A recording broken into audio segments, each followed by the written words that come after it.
Hello, and welcome to the video. This is Formula 1. This is good Formula 1. And this is bad Formula 1. Now, why in particular am I labelling this bad? Well, you see, a Formula 1 car is meant to have 4 wheels. The rulebook says so right here. But the specific reason as to why we're looking at this Formula 1 tricycle remains to be seen. Let's cast ourselves back to 2022. The Formula 1 rulebook saw its biggest overhaul in recent memory. For all intents and purposes, a clean slate for teams to work their magic. This led to a more streamlined and, subjectively on my part, better looking car. And with these rule changes, there was a change to a specific element we're going to be delving into today: the wheels. It began with the desire to join the party that most of the racing world was already having. 18-inch wheels were the norm in many racing series: Le Mans, GT3, Formula E, and V8 supercars, just to name a few. And so in a quest to remain relevant to the road and its peers, it was out with the historic 13-inch wheels and its rather high-profile tyres, and in with the 18-inch wheel and its comparatively low-profile tyres. However, with this change came something altogether unexpected, and as yet unexplained. These new tyres have a nasty habit of falling off. Now, strangely, I was not able to find any reference to this in any videos or articles. So with that, I may as well have a go myself. Surely without any experience in recording, editing, or content creation, it'll be pretty straightforward. How wrong I was. I counted 7 total failures across this season, a far, far larger number than I can remember from any previous season. Many of these failures due to relatively minor incidents. So let's begin here in Australia, where we had 2 different incidents within a span of a couple of laps in the race. The first, Kevin Magnussen got himself into a spot of bother on lap 53 as he exited turn 2. While it's only the first incident, it's such a perfect representation of these failures, I honestly could not have asked for a better example. His contact from drifting slightly wide on the exit is enough to completely fracture the outside of his wheel rim. Now, with nothing retaining the tyre, it's thrown onto the track and having to be dodged by the Alfa Romeo immediately behind him. And then on lap 57, after a brief red flag period, the restart proved to be complete chaos. In this, the 2 Alpines of Esteban Ocon and Pierre Gasly tripped over each other, sending the 2 of them into the barrier. And in a strange turn of events, both of Ocon's wheels contacted the exact same point that Magnussen's did earlier. This destroyed both of his right rims in the same fashion and sent both of his tyres onto the track into the pursuing cars. But this was only the start of the season. Not too long later in Qatar, we would get another example from a very different form of contact. At the very start of the race, teammates Lewis Hamilton and George Russell made contact with each other's wheels. Not a massive surprise. These open-wheel racing cars certainly do leave their wheels out in the open.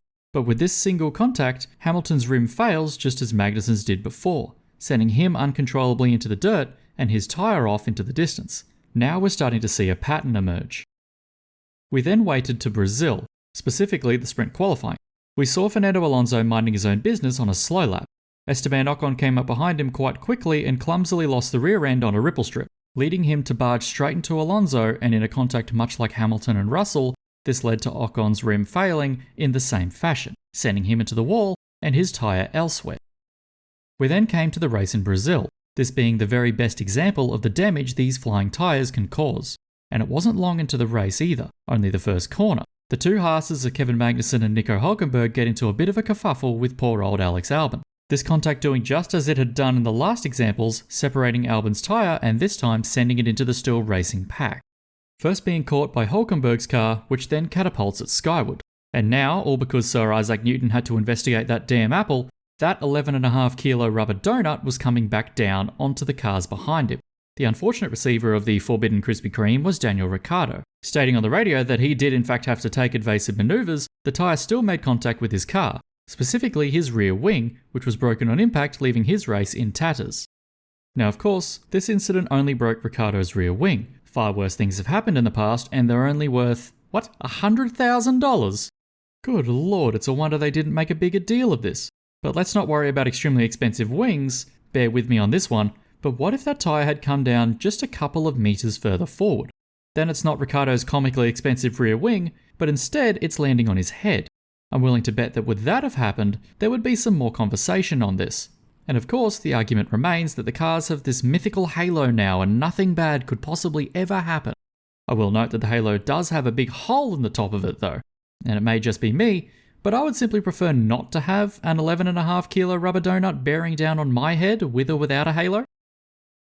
And we still had some season left, and we now find ourselves in Las Vegas, this time in FP3, and Alex Albon finds himself in the spotlight yet again, with an incident not unlike Magnussen back in Australia. He found an awkwardly shaped section of the wall on the exit of Turn 5, and the contact immediately destroyed his rim. The tyre separated from his car yet again, and that was the end of the session for him. And then came the Las Vegas race. Only 4 laps in, and Lando Norris's car snapped sideways on him travelling through Turn 12. That sent him directly into the wall, and while rotating around, the contact between his wheel and the barrier caused it to fail, much like all of the previous incidents, leading to his tyre separating from the car and eventually coming to rest in the tech pro beside him. A total of 7 incidents throughout the 2023 season, all with a loose tyre in common, one of which caused damage to a fellow competitor's car. Admittedly, they still require a crash with another car or a wall for it to happen. It's not like the cars are falling apart on their own. And if these were all major incidents like Alpine in Australia, I would be more inclined to be understanding. That is, more inclined, not entirely okay with it. But as it stands, most of these incidents were relatively minor, and this here is what causes my concern. Let's collectively cast our minds back to 2020, the British Grand Prix in particular. Daniel Kvyat had a large crash, which too had a tyre come off. However, this was the only time that happened in the entire incident-filled season. And then following that in 2021, surprisingly also at the British Grand Prix, Verstappen and Hamilton came together, and this contact caused Verstappen's wheel to be stripped of its rim. Also the only time it happened in the season, and this was actually viewed as a bit of a concern. It seems we weren't quite as blasé about it back in 2021.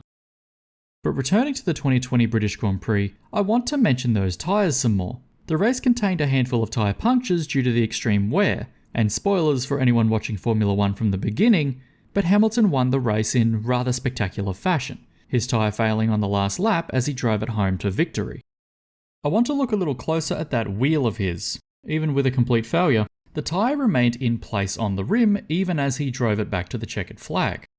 I've tried my best to research it, but I can't seem to find why these tyres were so stubbornly attached to the rims. But whatever it was, it does appear to be something that these new cars, or I suppose these new wheels, have lost. I stated in the intro that the wheels were changed in 2022, a rather huge departure from the 13-inch wheel that had been in use for decades. This change wasn't just the size, but they also changed the supplier. Prior to 2022, wheel rims had been a topic of conversation. Emboldened by a level of technical freedom, the teams pursued some truly impressive designs, but with this came complaints of unnecessary complexity and rising costs. So in the 2022 regulation change, BBS became the sole supplier of wheel rims to all teams, thus ruining their developmental party and leaving them to get what they're given. But we can have a conversation on spec parts another time. These new 18-inch rims have a rather intriguing difference to the old 13-inch ones. They have a rather nasty habit of fracturing apart on contact. The old 13-inch rims often buckled and bent in a crash. This left some residual material to catch and retain the tyre, with it only getting loose in the most extreme scenarios. This may be a product of BBS pushing the performance to the very limit. They said very early on that the new rims would be heavier than their predecessors, and so it wouldn't be a surprise for BBS to be chasing the very lightest design, and this unfortunately leading them to these consequences. The other obvious change being to that of the Pirelli tyre. In changing from 13 to 18 inches, the tyre's sidewall has been greatly reduced. Those old 13-inch rims had a tyre like a massive balloon hanging well over the beads. Now this balloon of a tyre may have absorbed some of the energy in an impact, greatly reducing the energy being sent into the rim. Now these new 18-inch tyres have had that sidewall massively reduced, and thus a reduction in this balloon effect, leaving the rim far more exposed. So is this just a big long whinge? Oh geez, I better think of something of substance or you're all just going to call me a hack. No, I can't just look at BBS and say you've got to do better. That's about as powerful script writing as the current MCU. You've got to do better, Senator. Ah yes, there is something that could be adapted for this. There's something used in other forms of motorsport called a beadlock, and at its simplest, it's a big ring that bolts to the edge of the rim, sandwiching the tyre between the two and physically locking it in place. Now, two different situations come to mind, the first being in drag racing. For those who don't know, drag strips can be comically sticky, often catching out unknowing victims. This is how the Top Fuel dragster catches its prey. Oh no, wait, no, that's wrong script. We pair this with the truly absurd torque figures being produced, and these two things mean the poor tyres on a drag car are having to endure some extreme punishment. Without something to hold that tyre where it's meant to be, the rim can quite literally spin inside the tyre, sometimes with the unfortunate outcome of deflating the tyre there and then. In fact, from my own personal experience, I now have to use bead locks on a road car of all things. A far cry from Top Fuel or Pro Stock, but after the tyres deflated the first time on us, these bead locks have been bolted to them ever since. And then taking this conversation off-road, where low tyre pressure and extreme tyre loads are commonplace. The tyres take some properly brutal punishment in this, and practically want to get off the rim so they don't have to deal with it. And a bead lock is applied here so that the tyres aren't relying on their own internal air pressure to hold themselves to the rim. I also want to note that there is a second form of bead lock system that I am ignoring. It's often called an internal bead lock. It is effectively a big tube that hugs the rim inside the tyre that is then inflated. This pushes against the tyre internally on the bead and gives us essentially the same outcome. I am, however, ignoring this as it does not provide the same features as the conventional bead lock that I'm looking for. The peak 1% of you who are exceedingly perceptive may have noticed that Formula 1 is not drag racing, and it's certainly not off-roading unless things have gone properly poorly. And that is with the exception of Red Bull. They appear to have a bucket list of things to do with an F1 car that I have absolutely no business judging. But I'm thinking a bead lock could be used purely for its potential safety attributes. However, we're going to have to make some slight modifications for Formula 1, specifically its location. Normally, a bead lock is bolted to the outside of the wheel, but we've already noted that these open wheelers certainly leave their wheels out in the open, so much so that they tend to be the first thing to hit something. In all the incidents we've covered so far, the reason for the tyre detaching has been a failure of the outer rim, and bolting a bead lock here simply means that when the rim fails, we just have a big ring bolted to the tyre as it flies off. So instead, I think the safest option is to bolt it to the inside of the rim. Damage to the inside is unlikely unless things have gone particularly poorly. But that is not our biggest problem. These cars are absolute chonkers. Someone back in the factory seems to be secretly feeding them Big Macs and chips, weighing in just the tiniest bit under 800 kilos. That may not sound like a lot, it's barely half that of a modern family car, but these are the heaviest cars in Formula 1 history. And in my opinion, that's a pretty big contributor as to why these cars appear to be quite clumsy sometimes. And because of this, it's far from ideal to be recommending that we bolt a big magnesium ring to each wheel. However, I think the dangers of these flying tyres warrant this penalty. You see, the FIA already knows that flying debris is dangerous. They have mandated for years that multiple tethers be fitted to each wheel assembly to retain them in a crash. But these tethers need that assembly to remain in one piece. Now with the tyres coming off so often, the tethers are proving to be only so useful. Due to this, I believe it's perfectly reasonable to be proposing that we add slightly more weight to the cars. We're simply taking these tethers to their next logical step by effectively turning a bead lock into a secondary tether further up the line specifically for the tyre.